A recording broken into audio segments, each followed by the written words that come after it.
श्री गुरुवे नमः। श्राद्धा सरसविहारिणे नमः। श्री शुक श्याम चरणदासो जयति। श्री सरस निकुंज पीठाधीश्वर आचार्य श्री श्री अलबेली माधुरी शरण जी महाराज जी के श्री चरण कमलों में दंडवत प्रणाम।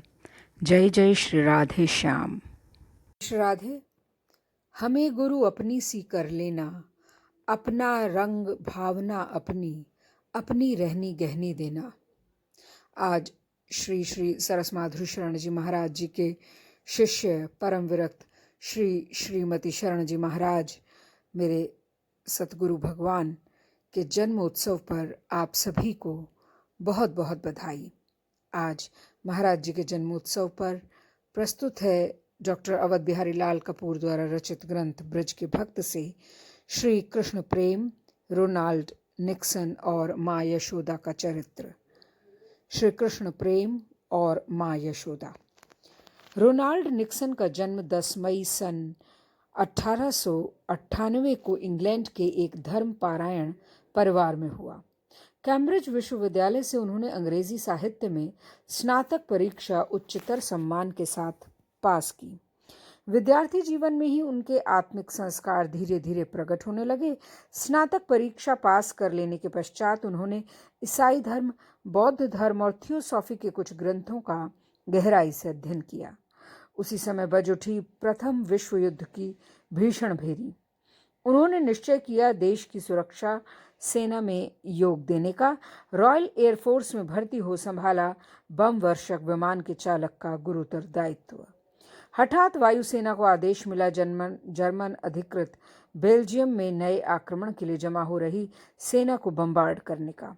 निक्सन सहित अन्य चालक अपने अपने जहाज़ों में विध्वंसक बमों का भार लेकर क्षिप्र गति से उड़ चले दुश्मन के उस ठिकाने की ओर। पर दुश्मन सतर्क था। बेल्जियम की सीमा तक पहुंचने के पूर्व ही उसके लड़ाकू विमान उस पूरी टुकड़ी को घेर कर उसका सफाया करने में जुट गए। निक्सन के सभी साथी मारे गए। निक्सन के भाग्य का भी इसी प्रकार अंत होना था। उसी समय उन्होंने देखा एक दिव्य दृश्य। दूर, अति दूर आकाश में एक पहाड़ के उत्तुंग शिखर की गुफा से निकला एक उज्जवल प्रकाश, जो तीव्र गति से उनमें प्रवेश कर गया। अर्धबाह्य अवस्था में उन्होंने अनुभव किया कि एक अज्ञात शक्ति ने उनके मन और देह पर पूरा अधिकार कर लिया है और उनके भीतर बैठा एक दूसरा चालक हवाई जहाज को तेजी से ऊपर, बहुत ऊपर उड़ाए ले जा रहा है। ऊपर ले जाकर उसने जैसे ही जहाज को विपरीत दिशा में मोड़ा, उनकी चेतना लुप्त हो गई। होश आने पर उन्होंने देखा कि वे विमान के कॉकपिट में नहीं हैं लंदन के निकट एक सामरिक अस्पताल में। लंदन के हवाई अड्डे पर जब उनका विमान उतरा, वे कॉकपिट में बेहोश पड़े थे। उन्हें उसी अवस्था में वहां से अस्पताल ले जाया गया था। अस्पताल में जब उनकी चिकित्सा चल रही थी, उन्हें कई बार उसी प्रकार का भावावेश हुआ जैसा विमान में उस दिव्य प्रकाश के उनके भीतर प्रवेश करते समय हुआ था। उन्हें लगा कि कोई उनसे कह रहा है, तुम्हारे जीवन की रक्षा की है एक अलौकिक शक्ति ने, उसका संधान तुम कर सकते हो भारत जाकर। उस अलौकिक शक्ति ने केवल उनके जीवन की रक्षा ही नहीं की, उसमें एक नई चेतना भी जागृत की। उन्होंने भारत जाकर आध्यात्मिक शक्तियों का अनुसंधान करने का संकल्प किया। अस्पताल से निकलते ही उन्होंने रॉयल एयरफोर्स से इस्तीफा दे दिया। कुछ दिन कैम्ब्रिज विश्वविद्यालय में विभिन्न धर्म ग्रंथों के अध्ययन में व्यतीत किए। इसी बीच उनकी भेंट हुई लखनऊ विश्वविद्यालय के वाइस चांसलर डॉक्टर ज्ञानेंद्र नाथ चक्रवर्ती से। वे उस समय लंदन में लखनऊ विश्वविद्यालय के अंग्रेजी विभाग के लिए किसी योग्य अध्यापक की खोज में थे। उन्होंने देखा कि निक्सन अंग्रेजी साहित्य में व्युत्पन्न तो हैं ही, भारत के धर्म और संस्कृति में श्रद्धावान भी हैं। उन्होंने उसी समय उनकी उस पद पर नियुक्ति कर दी। लखनऊ पहुंचकर निक्सन चक्रवर्ती महाशय के यहाँ रहकर ही विश्वविद्यालय में अध्यापन कार्य करने लगे। चक्रवर्ती महाशय की पत्नी श्रीमती मणिका देवी एक सुशिक्षित महिला थी। वे बड़े उदार और स्नेही स्वभाव की थी। उनका वात्सल्य निक्सन पर सहज ही बिखर पड़ा। निक्सन ने भी सहज भाव से उनके प्रति आत्मसमर्पण किया। वे निक्सन को गोपाल कहकर पुकारती, निक्सन उन्हें माँ कहते। अध्यापन के कार्य के साथ साथ रोनाल्ड निक्सन ने आध्यात्मिक क्षेत्र में अपनी खोजबीन जारी रखी। बौद्ध धर्म के प्रति उनका प्रारंभ से ही बड़ा आकर्षण था, इसलिए बड़े परिश्रम से उन्होंने पाली भाषा सीखी और बौद्ध धर्म के मूल ग्रंथों का अध्ययन किया। उनके अनुसार ध्यान धारणा आदि का अभ्यास भी किया, पर इससे उनकी तृप्ति न हुई। तब उनकी रुचि वेद उपनिषद आदि के अध्ययन में हुई। संस्कृत भाषा में व्युत्पन्नता हासिल कर वे वेद उपनिषद और गीता आदि के तत्वान्वेषण में लग गए। विश्वविद्यालय के छात्र छात्राएं तो प्रोफेसर निक्सन के व्यक्तित्व और पांडित्य से प्रभावित थे ही, लखनऊ के गणमान्य व्यक्तियों के सामाजिक जीवन के भी वे आकर्षण का केंद्र बन गए। अपने गौर कांतियुक्त दीर्घ सुडौल देह, हास्य बदन, विलक्षण बुद्धि की आभा से जगमगाते नीले नेत्र और वाक पटुता के कारण वे सहज ही लोगों के मन प्राण हर लेते। वाइस चांसलर ज्ञानेंद्र नाथ चक्रवर्ती और उनकी पत्नी मणिका देवी भी थे लखनऊ के सभ्य सुशिक्षित समाज के मुकुटमणि। मणिका देवी स्वामी के साथ यूरोप और अमेरिका आदि विश्व के बहुत से स्थानों की यात्रा कर चुकी थी। वे भारतीय शिष्टाचार और पाश्चात्य एटिकेट से भली भांति परिचित थी। वेशभूषा से अल्ट्रा मॉडर्न लगती थी। पार्टियों में उन्हें लिपस्टिक और पाउडर लगाए, सिगरेट का धुआं मुंह से निकालते एक मेज से दूसरी पर जाते और हंसी मजाक के साथ ठाका मारते देख किसी को भ्रम हो सकता था उनके एक विदेशी महिला होने का। पर निक्सन की तीक्ष्ण दृष्टि से बहुत दिनों तक न छिप सका इस हर्षोल्लास और बाहरी टीम टाम में छिपा हुआ उनका आत्मिक चेतना से भरपूर उज्ज्वल रसमय और रहस्यमय आंतरिक जीवन। चक्रवर्ती के घर पार्टियों और उत्सवों का तांता लगा रहता। उन्होंने देखा कि कभी कभी ऐसे अवसरों पर उनके मुख का भाव एकदम बदल जाता और वे झट पार्टी को छोड़ अपने कमरे में जा बैठती। निक्सन ने जानना चाहा उनके इस आकस्मिक अंतर्धान का रहस्य। एक दिन चक्रवर्ती साहब के घर एक बड़ी मजलिस लगी हुई थी। आमोद प्रमोद, गाने बजाने, हंसी ठिठोली का मुक्त वातावरण था। हठात मणिका देवी हॉल में से खिसक गई और अपने कमरे में जा उन्होंने अपने आप को अपने भीतर समेट लिया। निक्सन भी उसी समय वहां से खिसक लिए। सीधे जाकर झांका माँ के कमरे में। देखा कि वो एक कोने में ध्यानस्थ बैठी हैं, नेत्र बंद हैं, शरीर निस्पंद और चेतनाहीन है। थोड़ी देर बाद बाह्य ज्ञान होने पर वे उठी। धीरे धीरे फर्श पर हाथ टेकते हुए उनके शरीर में थी एक अतीन्द्रिय आनंद की सिहरन और नेत्रों से बह रही थी आंसुओं की स्रोतस्विनी। ड्रेसिंग टेबल के सामने जाकर उन्होंने मुंह पोंछकर फिर से मेकअप किया, तब निकली कमरे से बाहर। निक्सन उस समय भी वहां खड़े थे। गदगद स्वर से अपराधी व्यक्ति की तरह हाथ जोड़ते हुए बोले, माँ, तुम्हारी चोरी से आज तुम्हारे गोपाल ने तुम्हारी स्वर्गीय संपत्ति देख ली, पर माँ की संपत्ति पर बेटे का अधिकार नहीं है क्या? तुमने अब तक उससे छिपाकर क्यों रखी माँ? स्नेह से निक्सन की ठोड़ी पर हाथ रख माँ ने कहा, अच्छा, तुमने देख ही लिया है तो तुमसे खोलकर सब कहूंगी, पर अभी नहीं। पार्टी के बीच जाकर फिर बैठ गई मणिका देवी और हास्य विनोद के साथ अभ्यागतों का मनोरंजन करने लगी। दूसरे दिन उन्होंने निक्सन को निकट बुलाया और बोली, गोपाल, देखो, देह के पीछे है आत्मा। आत्मा में जब तरंग उठती है तब मनुष्य बदल जाता है, तब वो परमात्मा श्री भगवान के चरणों में जा लिपटता है। मेरे जीवन में ये बात घटना शुरू हो गई है। तुम जानते हो मेरे स्वामी एक बड़े शिक्षाविद ही नहीं, एक बड़े दार्शनिक और थियोसॉफी आंदोलन के नेता भी हैं। मैं भी थियोसॉफी में बहुत रुचि रखती थी, पर थियोसॉफी से हमारी आत्मा की प्यास न बुझी। तब हम दोनों का झुकाव वैष्णव धर्म की ओर हुआ। मैंने वृंदावन जाकर श्री राधा रमण जी के मंदिर के आचार्य श्री बालकृष्ण गोस्वामी जी से दीक्षा ली। बस तभी से मैं श्री कृष्ण की प्रेम साधना में तल्लीन रहने लगी। अपनी साधना मैं सदा गुप्त रखना चाहती हूँ, पर कृष्ण ऐसा दुष्ट है कि वो न समय देखता है न स्थान। जब उसकी इच्छा होती है तभी मुझे बरपस अपने पास खींच लेता है। उस समय उसके चरणों से निकलता है एक प्रकाश जो मेरी बाह्य चेतना हर लेता है। मैं अपने से कुछ नहीं करती, वो स्वयं मुझे खींचकर डुबो देता है अपने अमृतमय सानिध्य में। निक्सन का हृदय भर गया एक नए प्रकाश के आलोक से। वे बोले, माँ, मुझे भी कृष्ण प्रेम के इस परम लोभनीय पथ का पथिक बना लो ना। गोपाल, अब तुम निश्चय ही इस पथ के पथिक बन सकते हो। बौद्ध धर्म के प्रति तुम्हारा आवेश अब नहीं रहा। गीता और उपनिषदों का अध्ययन कर तुमने हिंदू धर्म के मूल तत्व को जान लिया। अब तुम प्रेम भक्ति धर्म के शास्त्रों का पाठ और श्री कृष्ण का ध्यान जपादि कर सकते हो। निक्सन वात्सल्यमयी माँ की उंगली पकड़कर चल पड़े प्रेम साधना के नए पथ पर। कुछ दिन पश्चात चक्रवर्ती महाशय ने बनारस हिंदू विश्वविद्यालय के वाइस चांसलर का पद ग्रहण किया। निक्सन को भी मां के साथ वाराणसी जाना पड़ा। लखनऊ विश्वविद्यालय का ऊंची वेतन का पद त्याग कर उन्होंने बहुत कम वेतन पर वाराणसी विश्वविद्यालय के अंग्रेजी विभाग के प्राध्यापक का पद स्वीकार किया। चक्रवर्ती जी गंगा तट पर श्री रामकृष्ण डालमिया के राधा बाग नामक भव्य भवन में रहने लगे। मणिका देवी के कई और विदेशी शिष्य निक्सन के साथ उसमें रहने लगे। नित्य नए उत्सव, पाठ, कीर्तन आदि के अनुष्ठानों से उनका राधा बाग नाम सार्थक हो उठा। निक्सन और मणिका देवी की प्रेम साधना निर्विघ्न चलती रही। मणिका देवी ने निक्सन को श्रीमद् भागवत पढ़ाना शुरू किया। एक दिन श्रीमद् भागवत पाठ के पश्चात निक्सन बोले, माँ, मैंने निश्चय किया है वैष्णव मंत्र से संन्यास दीक्षा ग्रहण करने का। ये तो बड़ी अच्छी बात है गोपाल, माँ ने प्रसन्न होकर कहा। मैंने ये भी निश्चय किया है कि संन्यास तुमसे ही लूंगा। मैं तो स्वयं गृही हूँ, संन्यास दीक्षा कैसे दे सकती हूँ वो सब मैं नहीं जानता। संन्यास दीक्षा मुझे आपको ही देनी होगी। कुछ देर रुककर माँ बोली, अच्छा तो ठीक है, संन्यास दीक्षा मैं दूंगी। वे वृंदावन जाकर पहले स्वयं श्री बालकृष्ण गोस्वामी जी से संन्यास दीक्षा ले आईं, पीछे निक्सन को दी। उनका नाम हुआ यशोदा माँ और निक्सन का कृष्ण प्रेम। इस बीच चक्रवर्ती महाशय का स्वर्गवास हो गया। यशोदा माँ के जीवन में एक नए अध्याय का श्री गणेश हुआ।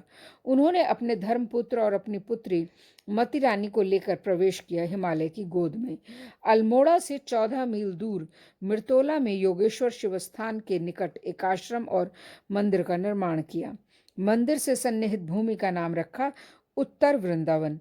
उत्तर वृंदावन में दुमंजिले मंदिर के ऊपर के कक्ष में विराजमान थी राधा कृष्ण की नयनाभिराम युगल मूर्तियां। नीचे था आश्रमवासियों के रहने का स्थान।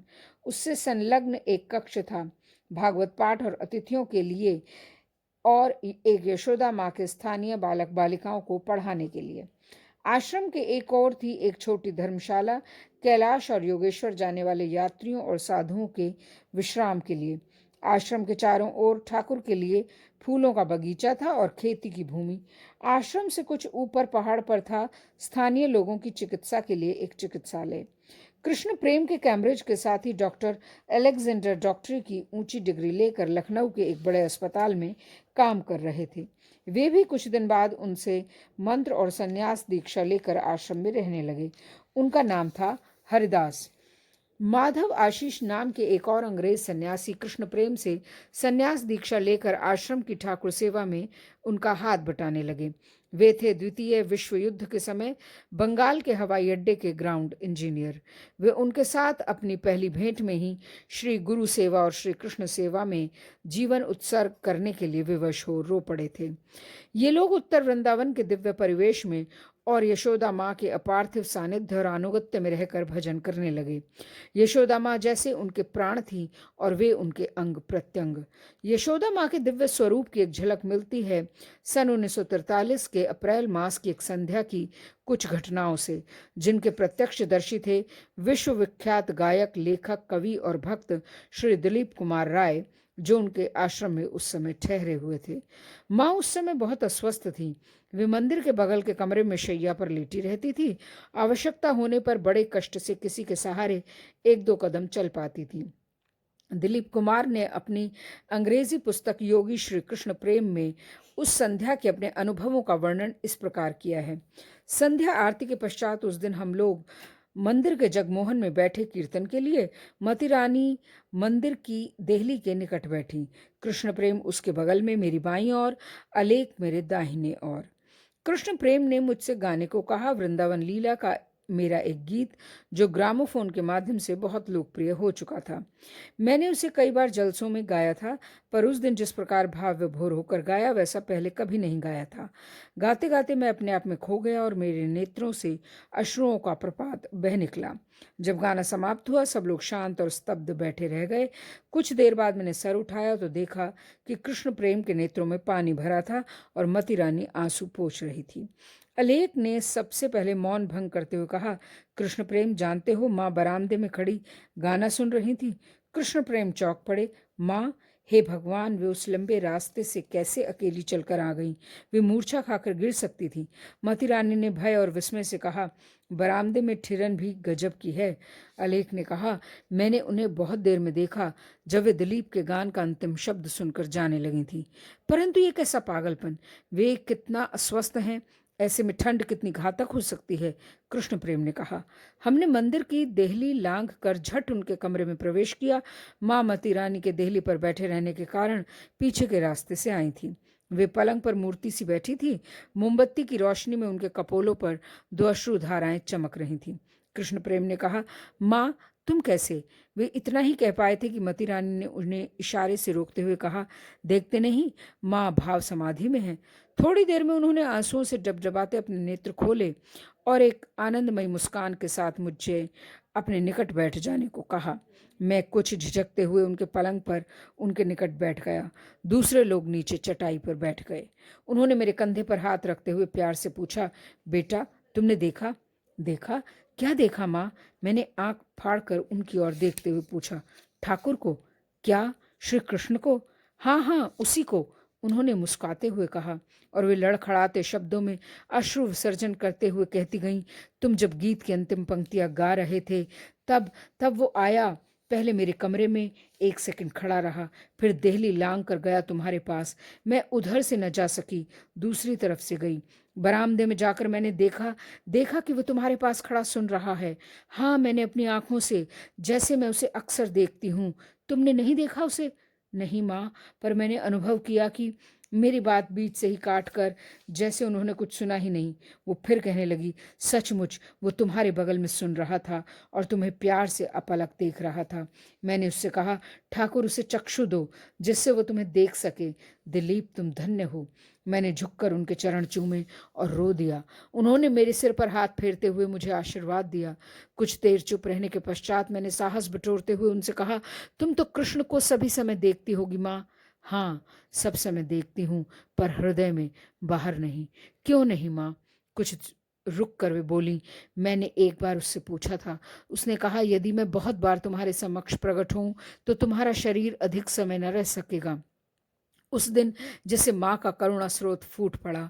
वे जैसे गोपनीयता का पर्दा हटाकर अपने अनुभवों की सारी बातें मुझसे कहने लगी। मैंने कहा, माँ, कृष्ण प्रेम ने बताया कि तुम्हें कृष्ण के अतिरिक्त और भी बहुत से देवी देवताओं के दर्शन हुए हैं। क्या तुमने कभी गणेश के भी दर्शन किए हैं? मैं तो उन्हें काल्पनिक देवता ही मानता हूँ। माँ हंस दी और बोली, गणेश को तुम उनकी सूंड के कारण काल्पनिक मानते हो ना? मैंने उनकी सूंड के स्पर्श का अनुभव किया है। एक दिन अर्धरात्रि में मैं सो रही थी। मुझे लगा कि कोई मेरी गर्दन में गुदगुदी मचा रहा है। मैंने चौंक कर आंखें खोली तो देखा कि एक छोटे से प्यारे प्यारे गणेश अपनी सुंदर सूंड से मेरे गर्दन में गुदगुदा रहे हैं। मैं क्या कहूँ दिलीप, उनका सौंदर्य कैसा था? तुम जैसी कल्पना करते होगे उसके बिल्कुल विपरीत। उनके अंग अंग से एक स्वर्णिम सौंदर्य का अद्भुत प्रकाश फूट रहा था। अच्छा माँ, मुझसे एक बार स्वामी शारदानंद ने कहा था कि रामकृष्ण परमहंस के साथ रामलला की अष्टधातु की मूर्ति सजीव होकर उनके साथ खेला करती थी। मैंने ये भी पढ़ा है कि उनकी एक शिष्या गोपालेर माँ अपने बाल गोपाल को सजीव रूप में नहलाया धुलाया और खिलाया पिलाया करती थी। फिर मैंने हंसते हुए पूछा, और यही नहीं माँ, कहते हैं कि एक बार बाल गोपाल उनके पास आकर लगे शिकायत करने, माँ मेरी शैया पर तकिया नहीं है। तो माँ ने कहा, मेरी बाह पर सिर रखकर सो जाया कर, और वे उसी प्रकार सोने लगे। मैंने इसी प्रकार की और न जाने कितनी कहानियां सुनी हैं। तो क्या माँ ये सब संभव है आज के युग में भी? दिलीप, मैं केवल मानती ही नहीं, जानती हूं कि ऐसी लीलाएं ठाकुर करते हैं और आज भी करते हैं। फिर उन्होंने अलमारी की तरफ इशारा करते हुए कहा, तुम देखते हो वो बाल गोपाल की मूर्ति? एक दिन रात को जब मैं घोर निद्रा में सो रही थी, उसने आकर मुझे जगाया और अपने छोटे से प्यारे प्यारे होठ निकालते हुए कहा, माँ, तुम तो आराम से सो रही हो और मुझे चींटियां काटे जा रही हैं। मैं चौंक कर उठी तो देखा कि मैंने भूल से शहद की शीशी उसके पास रख दी है, जिससे वहां चींटियां इकट्ठा हो गई हैं। ये देख मुझे रोना आ गया। मैंने बोतल वहां से हटाते हुए उनसे क्षमा मांगी। उसके अंग से चींटियां झाड़ी और उसे अपने बिस्तर पर लिटा लिया। मेरे बिस्तर पर आकर वो बहुत खुश हुआ और आराम से सोया। मैं आंखें फाड़कर माँ की ओर देखता रह गया। उन्होंने कहा, तुम्हें विश्वास नहीं हो रहा है? नहीं माँ, विश्वास न करने का तो प्रश्न ही नहीं। तुम्हारी बात का अविश्वास जिसकी स्वामी विवेकानंद ने भी पूजा की, ये तुमसे किसने कहा? मैंने कहा माँ। अलेख उसी समय बोल पड़े, क्या मैंने? नहीं नहीं, वो ठीक है, माँ ने मुस्कुराते हुए कहा, पर पूजा नहीं, उन्होंने केवल 2-1 बार मेरे ऊपर पुष्प चढ़ाए थे, जब मैं गाजीपुर में 12-13 वर्ष की थी। वो पूजा ही तो थी माँ। पूजा क्या केवल आरती घंटे से होती है? कृष्ण प्रेम का विश्वास है कि उन्होंने अवश्य तुम्हारे अंदर कुछ देखा था, तभी ना उन्होंने तुम्हारे चरणों में फूल चढ़ाए थे। अलेख ने फिर कहा। उन्होंने पुष्प अर्पण किए तुम्हारे चरणों में? मैंने विस्मय के स्वर में पूछा। पुष्प अर्पण किए? उन्होंने गाकर माँ की स्तुति की। एक बार नहीं, कई बार, मती रानी ने ऊंचे स्वर में कहा। सच? वे कैसा गाते थे माँ? उनके एक शिष्य ने मुझसे उनके गले की प्रशंसा की थी। मैंने उत्सुकता से पूछा।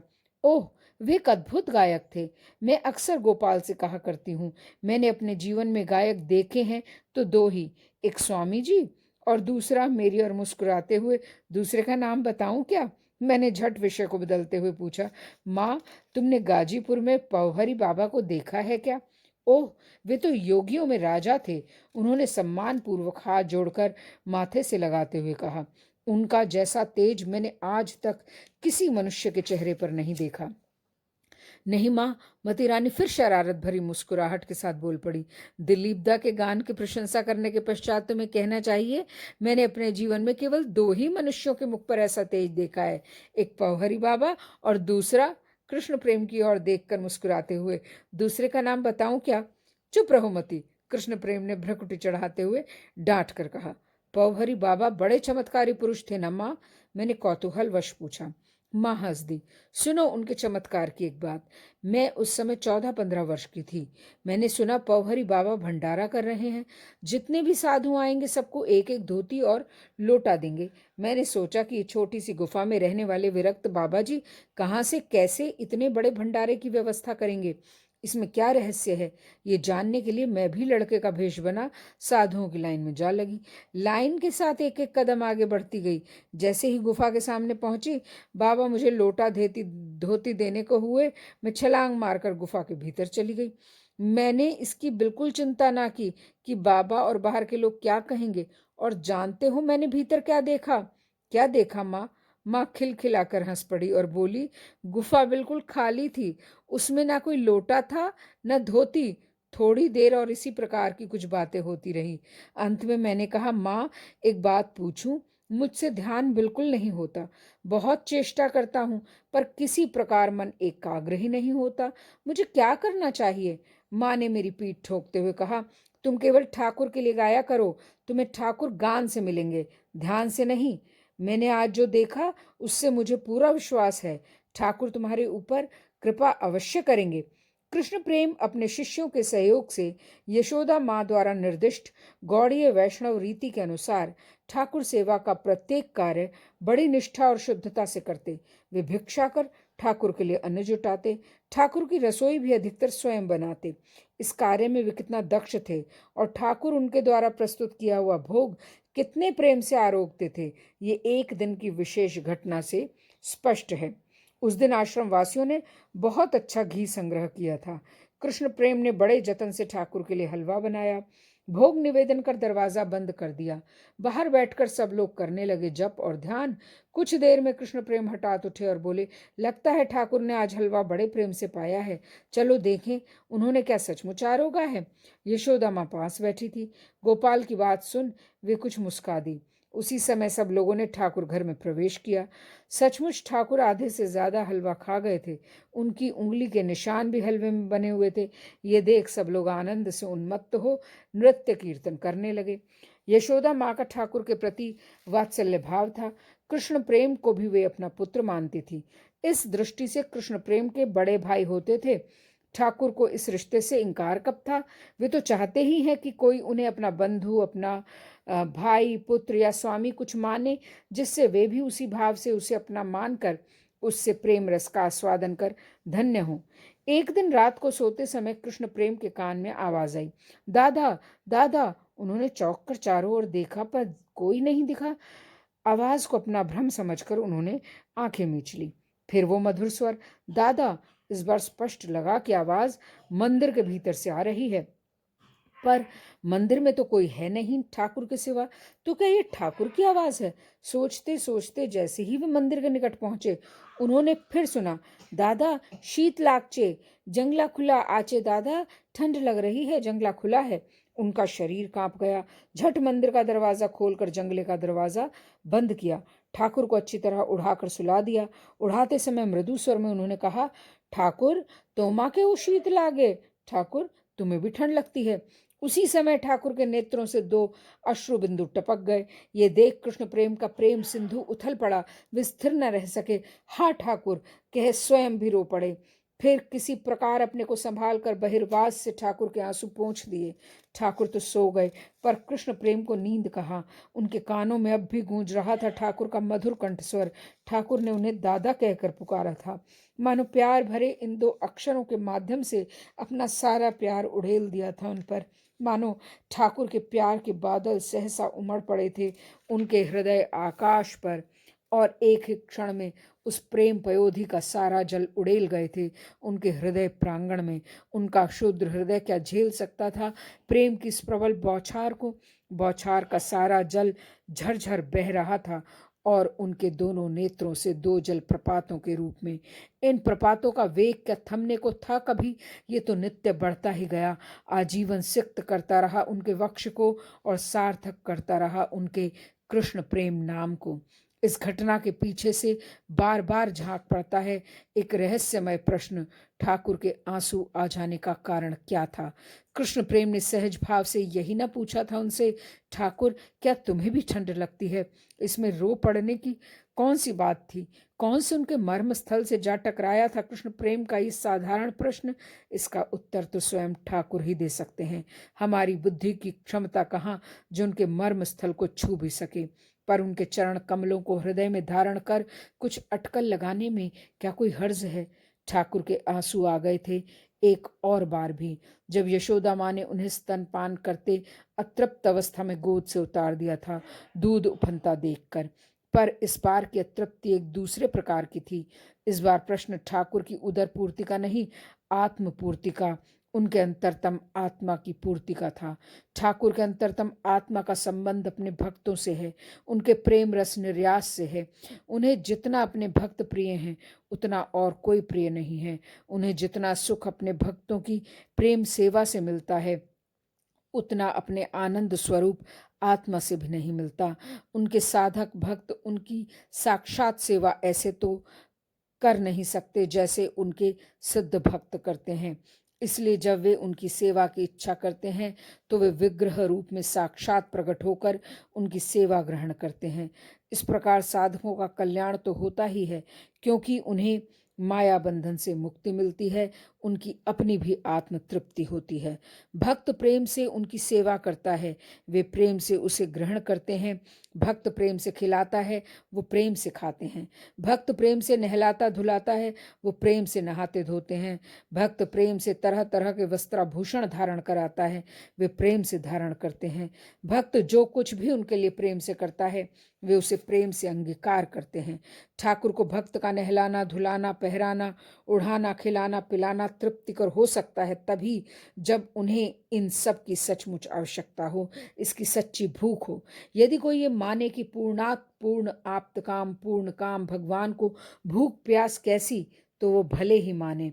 आप्त कामता भी उनका एक स्वरूप है, पर यह उनका बाह्य स्वरूप ही है जिसके ज्ञान का दूर से आभास होता है।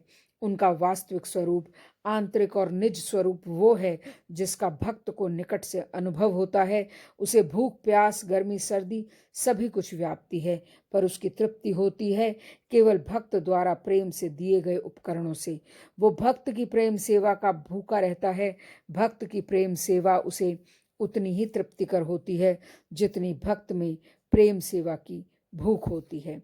भगवान आर्त बंधु हैं, वे भक्त में प्रेम सेवा की जितनी भूख देखते हैं उतनी ही उनकी जठराग्नि तीव्र होती है। वे उसकी प्रेम सेवा ग्रहण करने को उतना ही अधिक व्यग्र हो उठते हैं और उसे ग्रहण कर उनकी तृप्ति भी उतनी ही अधिक होती है। ये भगवान का मधुर रसमय स्वरूप है जो उनके ऐश्वर्य को पूर्णतः आच्छादित किए रहता है। रस की अशेष तृष्णा के कारण वे अपने ऐश्वर्य को भूले रहते हैं। केवल भूले ही नहीं रहते, उनकी अघटन घटन पटियसी योग माया शक्ति उन्हें भक्त के प्रेम सेवा रस का आस्वादन कराने के लिए उनके ऐश्वर्य को आच्छादित कर उसे मधुर नर लीला के इतना उपयुक्त बना देती है कि उन्हें साधारण जीव के समान ही भूख प्यास आदि व्यापने लगती है। भक्त यदि ऐसा कोई कार्य करे जो भगवान के इस रसमय स्वरूप के अनुकूल हो तो उन्हें अपार सुख होता है। यदि वो कोई ऐसा कार्य करे जो उनके प्रतिकूल हो तो उन्हें अपार दुख होता है। कृष्ण प्रेम ने उनसे पूछकर, ठाकुर तुम्हें भी ठंड लगती है? उनके रसमय स्वरूप के विपरीत कार्य किया था। उनकी जठराग्नि जगाकर उस पर पानी का घड़ा उड़ेलने जैसा कार्य किया था। अतिथि को आमंत्रित कर उसे न पहचानने जैसा कार्य किया था। ठाकुर की यथार्थ सेवा ही कब हो सकती है यदि उसकी भूख की यथार्थ पहचान न हो।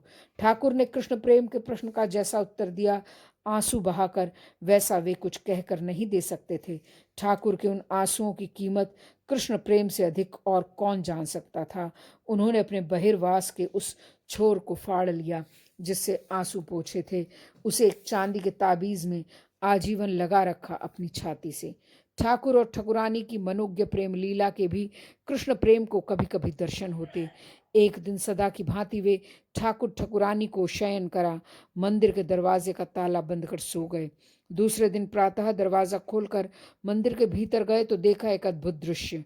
राधा रानी का सोने का हार कृष्ण के गले में और कृष्ण के सोने के नुपुर राधा रानी के चरणों में। कृष्ण प्रेम ने उसी क्षण आश्रम वासियों को बुलाकर कहा, देखो ठाकुर ठकुरानी की लीला। अप्राकृत ब्रजधाम में भक्त के हृदय मंच पर और मंदिर की बेदी पर सभी जगह एक सा विलास। इस प्रकार की ठाकुरों की लीला को तो आश्रम के सभी लोग देखते, पर कृष्ण प्रेम के हृदय मंच पर जो लीलाएं घटती उन्हें उनके सिवा और कौन जानता। पर इन लीलाओं का रहस्य क्या था? रहस्य था केवल कृष्ण प्रेम की गुरु भक्ति और एक निष्ठता।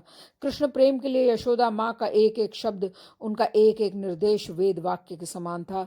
उन्होंने अपने आप को उनके द्वारा उनकी अपनी इच्छा के अनुरूप उनके अपने आदर्शों के सांचे में ढाले जाने के लिए पूर्ण आत्मसमर्पण कर दिया था। अपने पिछले सभी संस्कारों, विद्या, बुद्धि, ज्ञान, गौरव आदि की पूर्ण आहुति देकर उनके चरणों में एकात्मता प्राप्त कर ली थी उनसे। इसलिए उनके जीवन की समग्र आध्यात्मिक उपलब्धि, इष्ट कृपा और लीला स्फूर्ति आप ही उतर आई थी उनके हृदय प्रांगण में। कृष्ण प्रेम की गुरु निष्ठा के संबंध में एक बार माँ यशोदा ने दिलीप राय से कहा था, मैं गोपाल की गुरु निष्ठा के 2 उदाहरण प्रस्तुत कर सकती हूँ।